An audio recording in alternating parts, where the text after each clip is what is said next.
In this video, I'm going to show you how to contact Hacoo using the Hacoo app.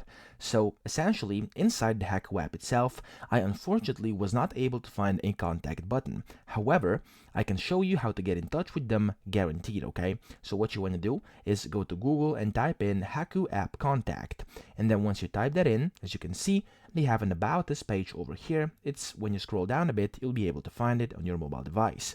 So when you click it, it will open up the About Us page inside the app, which unfortunately I wasn't able to find inside the app either, so I had to Google it to actually get it opened up inside the app. And then when you scroll down over here, as you can see at the very bottom, it says, if you have any questions, please feel free to email us. The email address is service@hacoo.app.